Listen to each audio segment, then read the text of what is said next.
નમસ્કાર ભાઈઓ, જય સંવિધાન, જય આદિવાસી। હું પ્રવીણભાઈ પારગી, આદિવાસી એક્ટિવિસ્ટ। અને હમણાં જ સમાચાર મળ્યા છે અને ફેસબુક પર માધ્યમે જોયું કે આપણા માનીતા એવા આદિવાસી નેતા જે પ્રતિનિધિત્વ કરે છે એ ચેતરભાઈ વસાવાનો હાલમાં ડેડિયાપાડામાં ધરપકડ થઈ છે। એ કંઈક મીટિંગ, સરકારી જે મીટિંગ છે, મીટિંગમાં જેને કહેવાય કે જે ગ્રાન્ટની અથવા કે કંઈ જે થઈ બન્યું છે એમાં એમને ખોટી રીતે ફસાવ્યા હોય।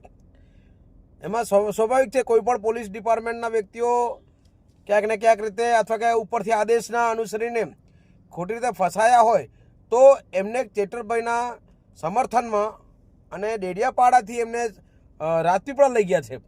તો જો ખોટી રીતે ફસાવવામાં આવ્યો અને ફલિત થાય અને આપણા એવા યુવા આઇકન જે કહેવાય કે યુવા પ્રતિનિધિ કહેવાય એવા ચેતરભાઈ આપણા સમાજના, આદિવાસી સમાજના છે, તો બધા લોકોએ સમર્થન કરવું જોઈએ અને એમના વિરોધની અંદર આપણે લોકોએ એમને ચેતરભાઈના સપોર્ટમાં બધાએ રહેવું જોઈએ।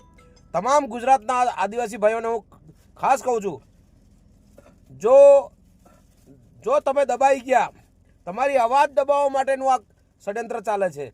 ચેતરભાઈ એક અવાજ છે આદિવાસી સમાજની, તો તમામ લોકોએ ચેતરભાઈના સમર્થનમાં આવવું જોઈએ અને પાર્ટી સાટી છોડીને, ઝંડા છોડીને આપણે બધા લોકોએ ચેતરભાઈના સપોર્ટમાં જવું જોઈએ।